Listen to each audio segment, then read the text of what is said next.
అమలు చేసుకోవాల్సిందే. నువ్వు దానికి వ్యతిరేకంగా సమ్మె చేస్తామన్నా ఊరుకునేది ఉండదు. అసలు సమ్మె చేసేది ఎక్కడ, నీకు అసలు సంఘం పెట్టుకునే హక్కే ఉండదు రేపు ఆ కోడ్ వచ్చిన తర్వాత.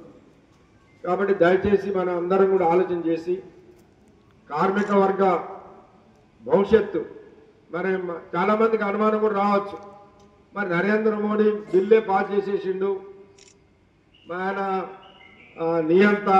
ఎందుకంటే మనం చూసాం ప్రపంచంలో పెద్ద పెద్ద నియంతలు, హిట్లర్ లాంటి వాళ్ళు ఆయన ప్రపంచాన్నే ఏలాలని ఆయన నియంతగా పరిపాలన చేసిండు. కానీ ఏమైంది, హిట్లర్ కుక్క సాగు తెచ్చాడు. నియంతలకు ఎప్పుడైనా అదే జరుగుతుంది. అట్లాంటి నియంతగా ఇవాళ నరేంద్ర మోడీ ఉన్నాడు. మరి ఇవి ఆగుతాయా అని చాలా మందికి అనుమానం రావచ్చు. కానీ ఇదే దేశంలో రైతులు మన కళ్ళ ముందే ఒక 4 సంవత్సరాల క్రితం వాళ్ళకు కూడా నల్ల చట్టాలు తీసుకొచ్చాడు. ఎట్లయితే మనకి ఇలా 4 కోడులు తీసుకొచ్చి మనకి ఎట్లా చేస్తుండో వ్యవసాయానికి సంబంధించినటువంటి చట్టాలు కూడా తీసుకొచ్చాడు. ఇవాళ ఏంది వ్యవసాయం, మన దేశంలో వ్యవసాయం చేసుకునే రైతులు వాళ్ళు ఇష్టం వచ్చిన పంట వేసుకోవచ్చు, ఇష్టం వచ్చిన కాడ అమ్ముకోవచ్చు, వాళ్ళకి ఏది లాభం అనుకుంటే అది చేస్తారు. కానీ రేపు ఆ చట్టాలు వచ్చిన తర్వాత ఆ కోడులు వస్తే అది లేదు. ఎందుకు ఆ కోడులు తీసుకొస్తాడు? అదానీ అంబానీలు ఏంటంటే ఈ దేశం 75% ఆదాయం ఇదంతా కూడా వ్యవసాయ రంగం మీదనే ఉంది. కాబట్టి ఈ వ్యవసాయ రంగాన్ని కూడా మా చేతుల్లో పెట్టమని అడిగింది. మొత్తం కార్పొరేట్ వ్యవసాయం తీసుకొచ్చి వాళ్ళకు అనుకూలంగా చేయాలని చెప్పి చట్టాలు తీసుకొస్తే రైతులు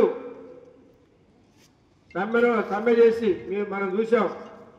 దాదాపు ఒక్కరోజు కాదు, ఒక నెల కాదు, ఢిల్లీలో కొన్ని వేల మంది రైతులు పోయి, కొన్ని రాష్ట్రాలకు సంబంధించిన రైతులందరూ పోయి అక్కడ ఉండి, అది కరోనా పీరియడ్, చాలా మంది కరోనా వచ్చి దాదాపు 600-700 మంది చనిపోయారు.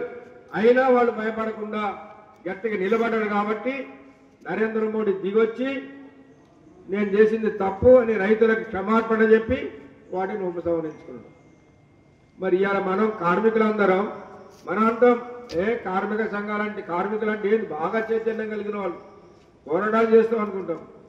కానీ రైతులు ఎట్లుంటారు, గ్రామాలలో ఉంటారు, పాపం అసంఘటితంగా ఉంటారు, ఒక దగ్గర చేరరు. అయినా ఆ రైతు సంఘాలు వాళ్ళని నిలబెట్టి ఇవాళ హక్కులు సాధించుకున్నారు. నరేంద్ర మోడీ మెడలో వచ్చింది. మరి ఇవాళ మన అన్ని కార్మిక సంఘాలను కలిసి కూడా ఆయన మెడలో వంచలేకపోతే ఇంకా రేపు కార్మిక వర్గం ఎక్కడ ఉంటుంది? ఇంకా కొంతమందికి అనుమానం రావచ్చు, ఒక్కరోజు సమ్మెతోటి అయిపోద్దా? కాదు, వాస్తవమే. ఈ ఒక్కరోజు సమ్మెతోటి రేపు నరేంద్ర మోడీ మొత్తం ఆపేస్తారని మేము కూడా చెప్తలేము. కానీ ఇది శాంపుల్గా చేస్తాం. దీని మీద ప్రభుత్వం కనుక అమలు చేసేది ఆపకపోతే ఇంకా అవసరం వస్తే నిరవధిక సమ్మెలు, ఇంకా పెద్ద ఎత్తున పోరాటాలు దేశవ్యాప్తంగా జరుగుతాయి.